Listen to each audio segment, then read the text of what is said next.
Thank you for a very honest talk. And I'm going to ask people, when you ask questions, if you want to refer to the talk that was just given, please don't say the person's name because it was so intimate and so honest. Um, my teacher, Zen Master Sung San, he used to say, you know, what's most important is how do you use your karma. So the talk that we just heard was a wonderful example of how do you use karma that comes from a lot of pain. And when you said, person whose name I'm not mentioning, when you said you don't know if this would help people, I know it helped people. I know it helped people because whenever we talk so directly and so clearly and so honestly about difficult times in our life without trying to blame somebody, without trying to make excuses, without trying to explain things, just this is what happened, this is what happened, this is what happened. There's always people who are going through something similar or have recently gone through something similar, who have someone close to them going through something similar. And I can guarantee that you helped people today. So I want to thank you very much for that. Um, So the previous speaker talked about a shift in consciousness. And this kind of shift is very interesting. And I want to talk about something that I went through a long time ago before I asked for questions, which was similar except maybe more dramatic. When I was young, when I was an older child, like starting about 10 until I was about 30, I was very confused and disturbed, angry, anxious, suicidal. Um, it was my mind was always in turmoil, and I had this wonderful shrink. Finally, after many years, I would try one therapist after another therapist, and most of them were talk therapy. But I'm very verbally glib, and so I could sort of talk my way around them, and it never helped me. I would feed them what they wanted to hear. That didn't help at all. Um, and then I had this wonderful therapist who did Gestalt therapy. And Gestalt therapy, you don't. It's like one time I came in and so I had this dream. I never remember dreams. I was so excited. I had a dream. I had a dream. I remember my dream. She said, "What's this dream?" Well, I'm walking on this road, and she says, "Well, what's it like to be the road?" And I'm like, no, that's not what the dream is about. It's not what the dream is about. And she said, but what's it like to be the road? And I said, okay. So I'm gray. I'm made of asphalt. Everybody walks with me. Nobody pays attention to me. Nobody cares. And in a minute, I'm like dissolved in tears. So all this stuff comes up, just directly. It's just a fantastic technique. And that's what I needed because, you're not talking about things. You're actually experiencing them. And then one day, after a couple of years of this, I just looked at her. And it's very similar when Steve talked about this 15-degree shift, except in my case, it was like maybe a 360-degree shift, if you know what I mean. I just looked at her and I said, I don't have to be this way, do I? And she said, no, you don't have to be this way. And it just lifted. It was just this amazing thing, just this thing that lifted. Which doesn't mean that I don't get angry and I don't get depressed and I don't get upset at things and stuff like that. It doesn't mean that my life is like I'm just in bliss all the time. That's not what it means. But it means that underlying what the previous speaker talked about, this kind of, I don't think they used the word story, but this kind of things we tell ourselves, suddenly that was gone. It was really interesting. So I wish that for everyone. I really wish that for everyone. And I'm very glad that the previous speaker had that taste where there's a shift and suddenly it's not anything changes. It's just the way you deal with it, the way you see it, the way you perceive it, the way you interact with it. That's the shift that happens. And it's very interesting. And so, thank you again for your really wonderful talk.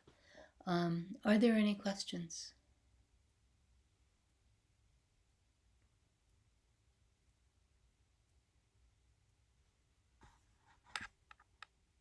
No questions? Really? Well, if you have a question, unmute yourself. Just unmute yourself. Zen Master, this is Rusty. I have a question. Hi, call me Judy. Hi, Judy. I have a question. Yeah. Um, and thank you for the previous person for sharing. I'm actually I'm a recovering alcoholic, and I'm going through a 12-step program. And I've been praying and meditating a lot recently, and I've been thinking about the difference and the difference between meditation and prayer. And I kind of see it as like a telephone, like meditation, I'm the listening part, and prayer, I'm the speaking part. But I wonder, I don't really don't know who I'm praying to or if that's important at all. It's just something I do as part of my recovery. But I wonder if you could talk about the difference, or if there's a difference, or if that even matters. And if Buddhism uses prayer, I know we chant, and is that prayer? And are we praying to something? And all those questions. So, thank you. Thank you. That's a very rich question. I want to start out by saying that a long time ago, and for maybe 4 or 5 years, I went to Al Anon. And the thing about Al Anon is you can't talk about why you went to Al Anon because then you're outing somebody else. So I'll just say that I went to Al Anon for a while.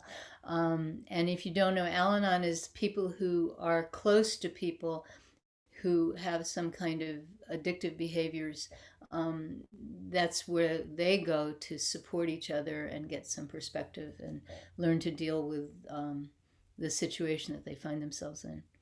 Um, and in these 12-step programs, generally people talk about a higher power.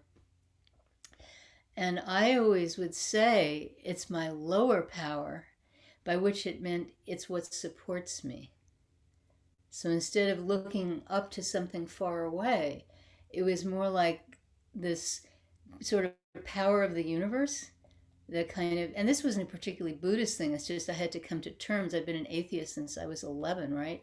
And I had to come to terms with this higher power stuff. So the way I could configure it so that it made sense to me is that it was sort of the universe supporting all of us. It was like a lower power. It was like our foundation, rather than something far away. Um, yeah. So your question about prayer and meditation. Yeah, this thing, prayer is talking and meditation is listening. A lot of people say that. People I know who are very serious about prayer say that it involves a lot of listening. We all know when we're meditating how much talking we do, right? Um, so I don't like making categories very much. Um, there's certain practices, and some of these practices are called meditation, and some of these practices are called prayer. And then you have the Buddhist chanting, which doesn't really fall into either category. So, for example, we chant Kwanzaa Bosal. And Kwanzaa Bosal is the Bodhisattva of compassion.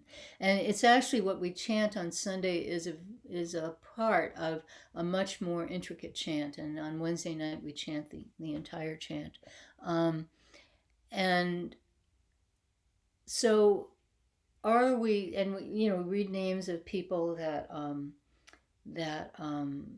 we are concerned about. Usually it's somebody with a physical illness. Sometimes it could be somebody who's going through a very difficult, like they might have lost their job, or they might be getting a divorce, or somebody who's going through a difficult emotional time as well. Um, and By the way, the reason you'll see all these names connected with me is because people write to the Zen Center and then I put them on a list. They're not all my, it's not like I have 20 personal friends that are going through hard times and most people have one or two. It's more like, I'm just the repository for all the names that people send to the Zen Center. So we're chanting, for these people, and I'm putting for in quotes because I'm not sure what that for means. So in some sense, we're directing our minds to these people, whatever that means. I don't know what that means, but in some sense, it gives us like a place in our life where we're not just thinking about ourselves. There are these other people and they're suffering. So there's this sort of redirection of our energies, not towards ourselves, but to other people. And then are we asking Kuan Yin, Avalokiteshvara, Kwanzaa Bosal, are we asking, Kanon, whatever name you want to call her, are we asking this bodhisattva to intervene? Well, sometimes, yes, people will chant with that in mind. They will chant in order to, Avalokiteshvara, please cure this person, with that in their mind, you know.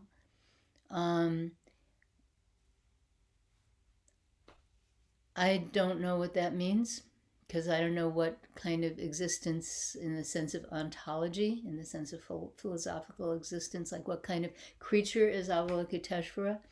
Is it like a real being in some spiritual realm?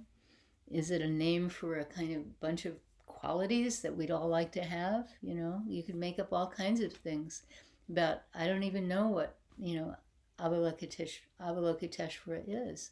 And note I said what, not who, because I meant like what's the substance of a bodhisattva? When you're chanting, to Avalokiteshvara, and again in quotes because I don't know what the to means. To whom are you chanting? So there's this petitionary sense that people can chant.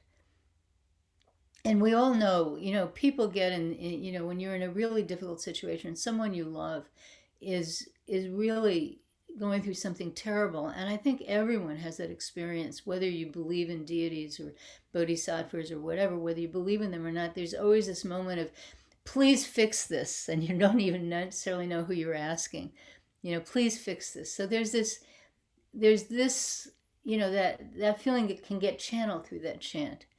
And then there's another attitude towards these chants in which we are sort of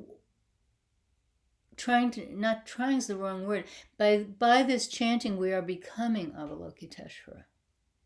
We're becoming this bodhisattva of compassion. Because we all have Buddha nature. We all have this capacity to be bodhisattvas and Buddhas, and don't ask me the difference, okay? There is, but I don't want to talk about it right now. So we all have this capacity because we all have this Buddha nature. So by this chant, we are actually becoming Avalokiteshvara. So there are all these ways of, and I'm sure there are other ways too, of perceiving this chant. And then, of course, there's just chant. Don't theorize. Don't think about it. Don't try to decide who Kuan Yin is, Don't try to decide the ontological status of a bodhisattva. Don't try to think about it. Go, how is my chanting going to help my uncle who broke his leg? Don't try to do that. Just chant. 100% chant, chant, chant. That's sort of the Zen approach, right, to everything. Don't overthink. Just chant, chant, chant, chant, chant. Just as when you're doing meditation, just sit. Just do your practice, do your great question, do your, follow your breath, do what, whatever your practice is, fast mantra, whatever your practice is, just do that practice. Don't overthink. So there's all these ways to look at our chanting. And yeah, and I'll tell you one experience. So as I said, I've been an atheist since I was 11 years old. But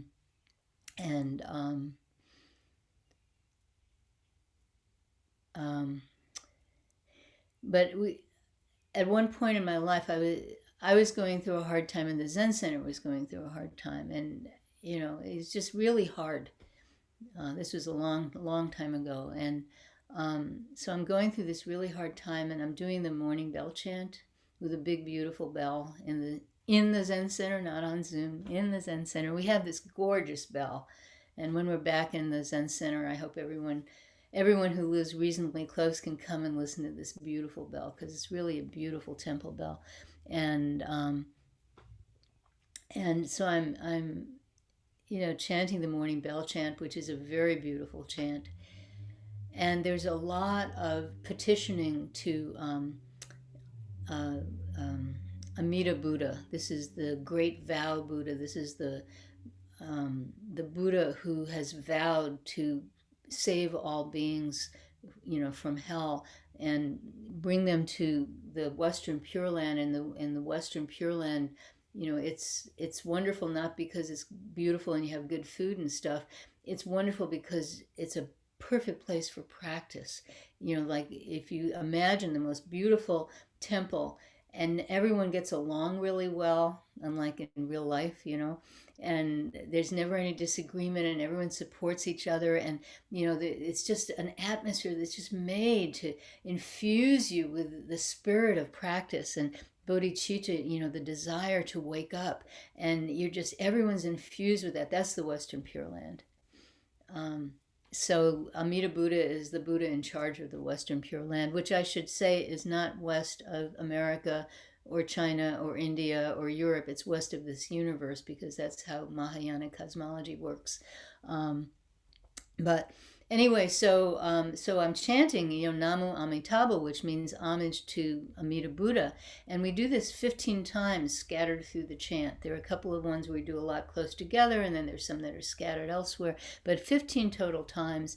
And supposedly, if you do it 10 times, you wake up in the Pure Land. When you die, you go to the Pure Land. And we do it 15 times every time we do morning practice. Ooh, this is cool. We're all going to the Pure Land. But of course, you have to do it with 100% attention. That's the catch. That's always the catch. Anyway, so I'm chanting this, Namo Amitabha. And suddenly, I just said, in my mind, I just said, help me, Amitabha. Like Princess Leia in Star Wars. Help me, Obi-Wan Kenobi, or whoever it was. Just help me, Amitabha. And everything lifted. It just, I had to externalize it somehow. And then it all lifted. All my anxiety and my, thinking, how can I fix this? How can I fix that? It just lifted. Boom. So chanting is very interesting. But the real meaning of chanting, and we can't experience this on Zoom, that much, although we do, in some sense, we have to, is listening. So chanting is really listening. So when we're all chanting together in the same space, it's not about my voice. It's about, and it's not even about our voices blending. It's about listening to each other. Really listening to each other. And in Zoom, we experience this in a funny way because you only hear one voice, unless like it's Tom and Wenda or me and Stan. You have a couple on the screen and one of them is leading, but the other voice is sort of tagging along, so then you get two voices.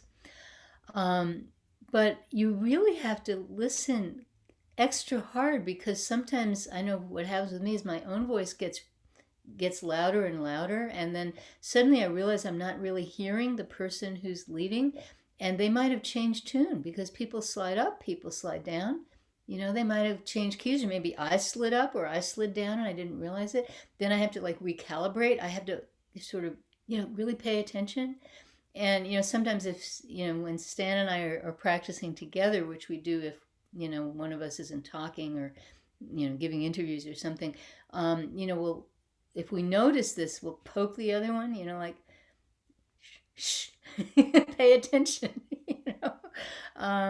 So the chanting has this quality of paying attention.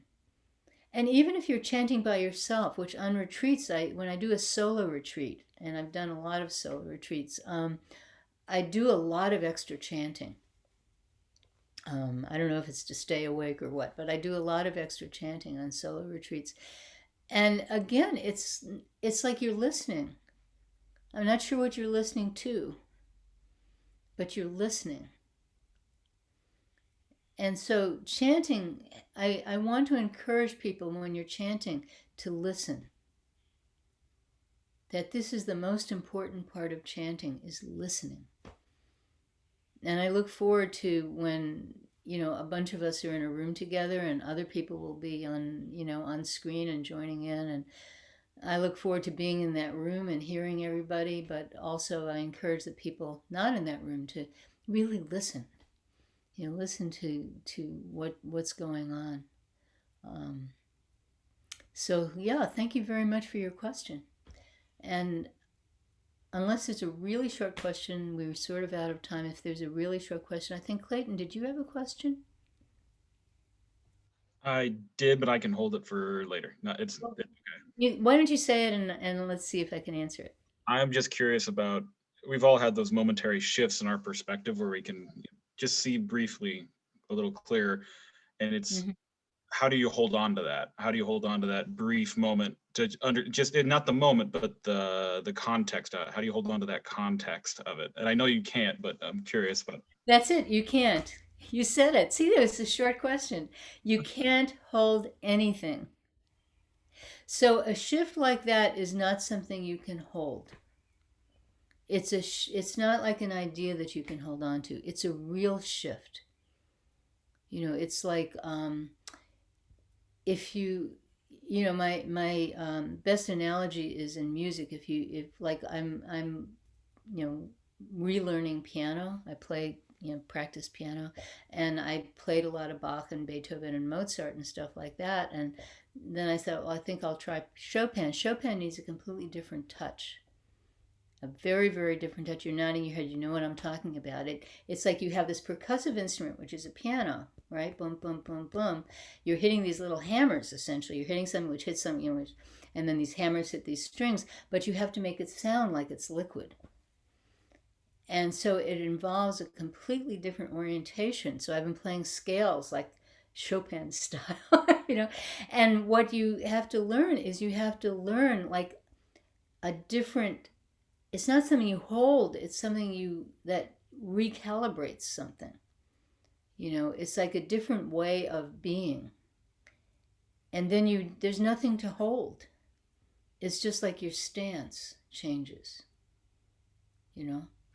So yeah, so when we have these shifts, and sometimes they're openings, sometimes they're shifts, we have these things, we can't hold them, but we can hope that they've transformed us. Okay? So that was an excellent short question. Thank you. So let's see, announcements. Next week, class on the Avatamsaka Sutra. I'm teaching it